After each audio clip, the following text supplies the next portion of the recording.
Hey guys, Matt here, hope you're all good. So today I'm working on a jingle sort of backing track style piece just to use as background music on my YouTube channel when I'm doing like demos and things like that. And it's turned into a bit of a production actually on this one. That wasn't the initial intention, but that's sometimes the way it goes when you're creating. So I thought I'd just break it down and just yeah, show you what's going on. Okay, so here is the track with everything in, so let's have a little listen.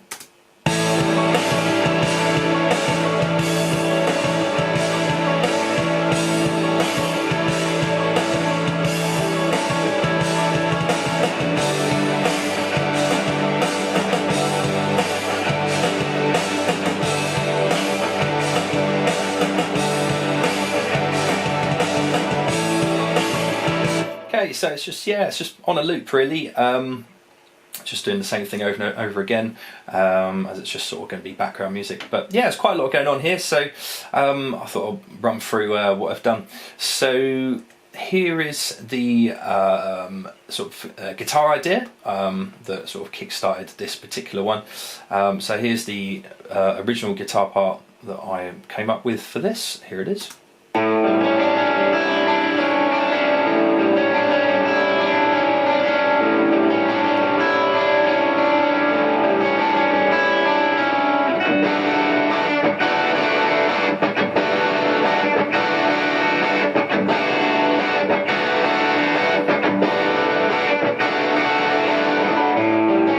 Okay, so yeah, that's basically a double-tracked guitar there. Basically meaning I've recorded the same part twice and then panned it left and right to give that nice stereo effect. So that's the original guitar part that I came up with. So then I sort of put I wrote or programmed a drum track to go with that. So here are the drums that I wrote with that next. So here's the drum part.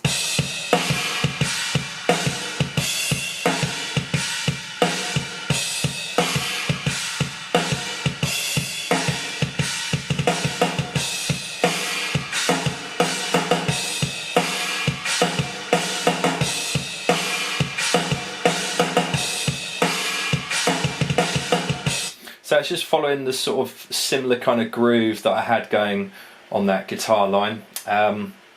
Okay, then I put a bass to that. So I just tried to make sure that the bass sort of fitted in really well, not just the guitar part, but really locking in with like a lot of the kick drum sort of stabs on the drums. But so here's the bass part with those drums.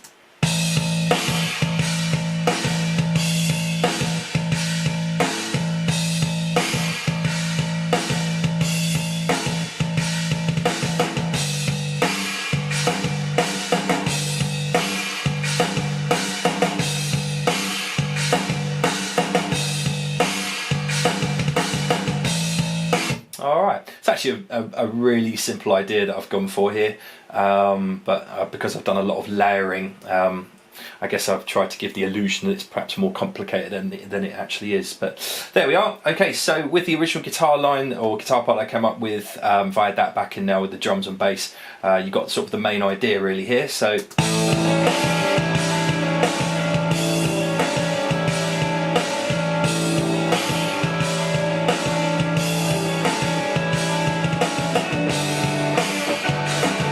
Alright, so it's literally just that guitar, double tracked, and the drums and the bass.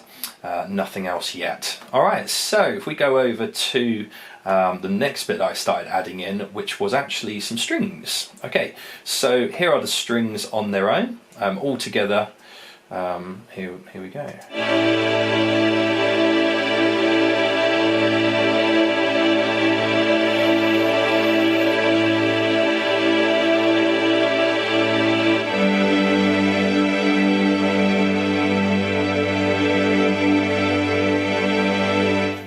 So what I've basically done there is, if I just go through each one of these separately quickly, so got a low cello sort of line here which is just playing a root note. The chords are basically A to G with a few extra embellishments in there on the arpeggio part that I'm playing. It's like an A dominant 7 with an 11th on the top.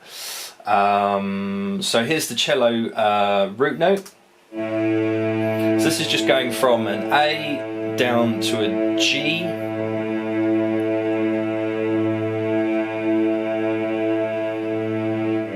There's a drop.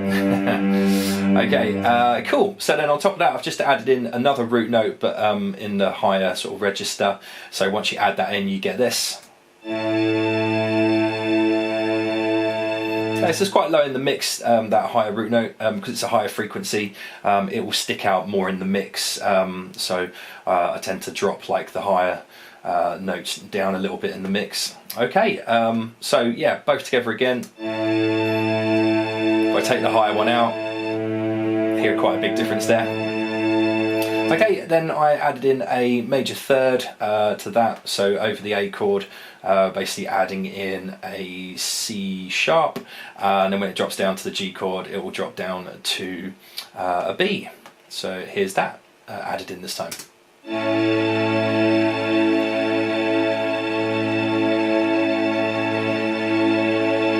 Go, pretty straightforward, and then add in the fifth, so this is completing the triad, so A, C sharp and E, and then that's dropping down to a G, B and E. Sorry, the fifth there, we're talking about G, B, D. The fifth in the A chord will be the E, and then the fifth for the G chord will be the D. So adding that in now, so you get that full triad sound with those strings.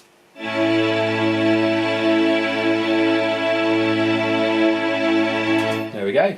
Cool. So that's pretty standard, pretty basic for when I'm writing. And then this is when it starts to get more interesting, when we add in some of the extra notes on top of that. So if we add in this one now, this is a fourth over the A chord, which will be a D note, and then it's going to a sixth over the G chord, which will be an E.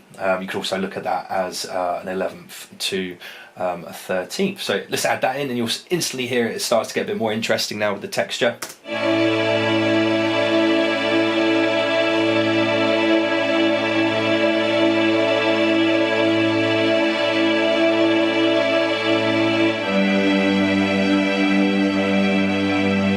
Love it when it changes to that second chord. Sounds really cool.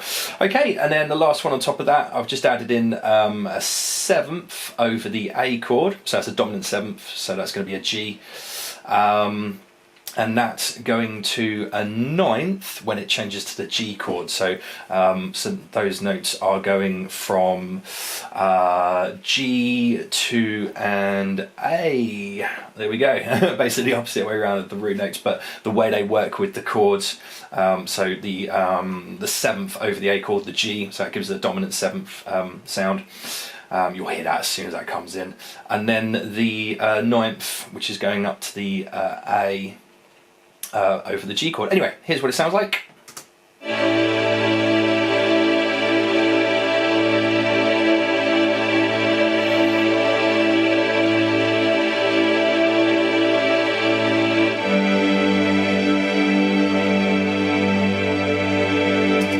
So really cool, nice layer underneath the original part. So if I had those strings in to what I've got already, let's solo up the drums and the bass, the original guitar part there, and what I'll do is I'll take the strings out and then I'll add them in sort of halfway through. So here is the drums, bass and guitar.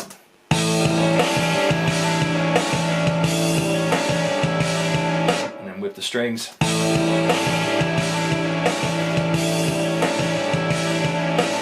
So it's just starting to add that nice texture, sort of layer underneath everything so far. Alright, so that's the strings. Then I added in this synthesizer sort of sounding part. It's not being played on the first time round, but it comes in over the G chord. So let's solo that up and have a quick listen. So that will come in here, there we go.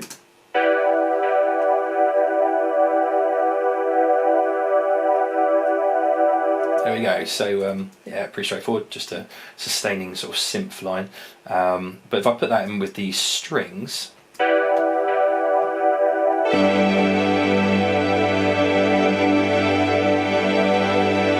it really starts to sort of layer up a bit more now. So the strings on their own, and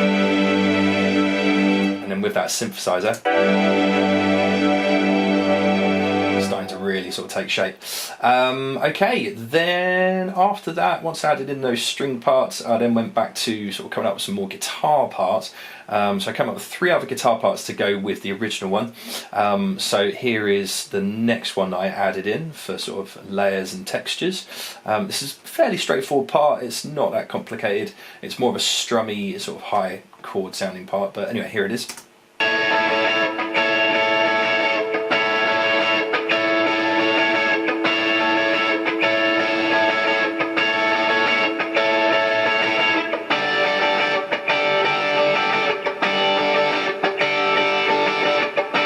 So yeah, it's on its own. It sort of sounds a bit, yeah, not overly crazy. But then if you add that back in with the original guitar part, sorry. So here's the original guitar part and that added sort of high strummy chord part.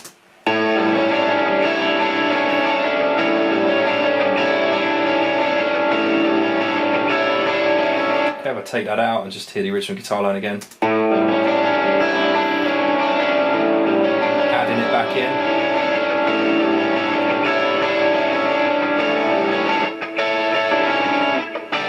So there we go, so that's the next guitar part I added in there for sort of a bit of variation.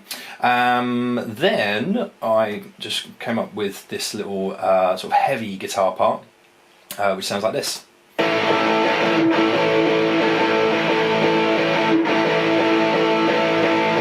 Okay, it's just sort of beefing out there on a power chord, then it drops down to a G with a sus, or a ninth if you like. Cool, so that's, yeah, if I put all those guitars in together now, you get this. So it's just 3 guitar parts being played here, but I have double tracked them all, and they're all sort of panned left and right. The heavy guitar parts I've panned hard left and hard right. The main guitar part here is sort of panned 44 to the left, 44 to the right, so not quite as extreme as the other one. And then the high strummy chord parts are panned sort of 30-30. So it just sort of gives a nice sort of broad stereo spectrum. So here's that all together.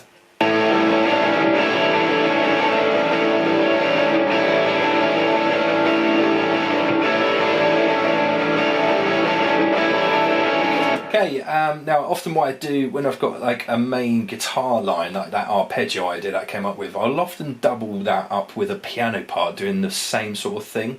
So that's what I've done here. So there's a piano doing the exact same thing as the guitar, but I have added in extra octaves on the piano. So here's the piano part.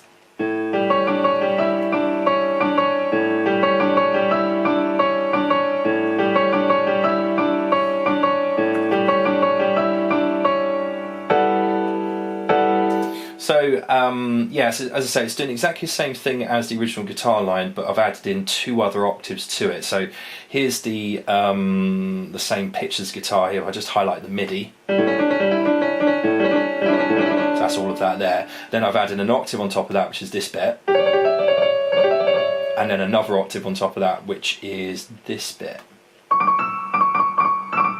Okay, yeah, so that's that. So when you add that in with the guitar line, let's go back to here, and okay, so guitar and piano together.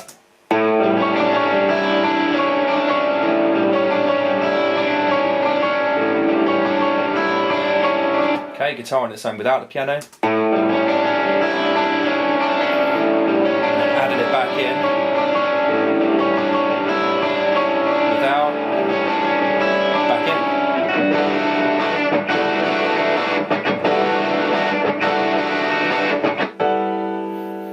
Okay, so when you add that piano then back in with the rest of the guitars, it just sort of lifts up that main idea I came up with without having to sort of bring the levels up of that guitar, you know, up further and then kind of competing. I just went for a piano part, and I find that just kind of helps to bring that out in the mix a little bit more. So here's all the guitars and the piano now together.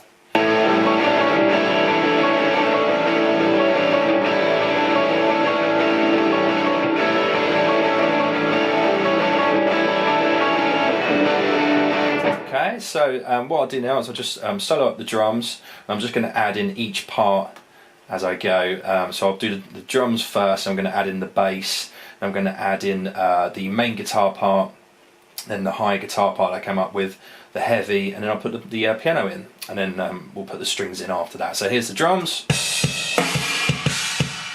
bass guitar, original guitar part, high chords, heavy chords, piano,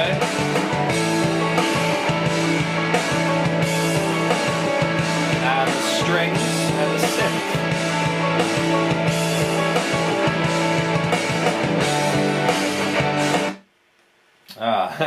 And then the classic overload. Cool. Okay, right, so last but not least, I added in some choir parts. So here are the choir parts on their own. Let's just get rid of everything else and hope that my computer doesn't overload again. Alright, so choir parts on their own.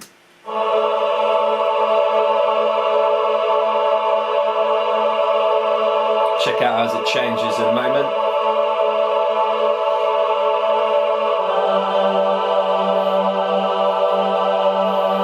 Alright, so doing a very similar thing to the strings. In fact, it's almost identical to the notes that I've programmed on the strings.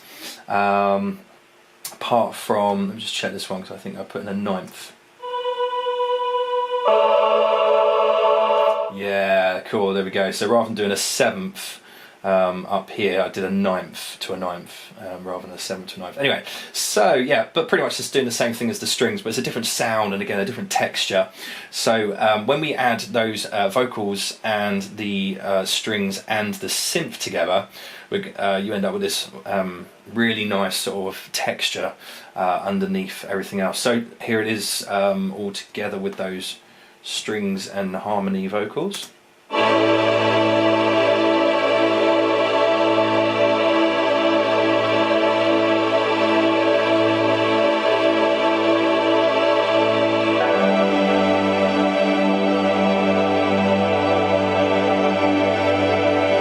Love it when it drops down to that G because there's just so much nice harmony going on there. So there we go, that's the layering up of all my strings and vocals underneath.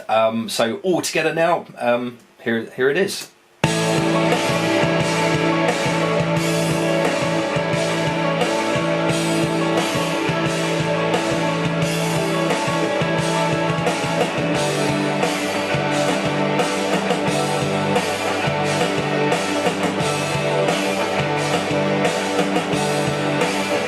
And there we go.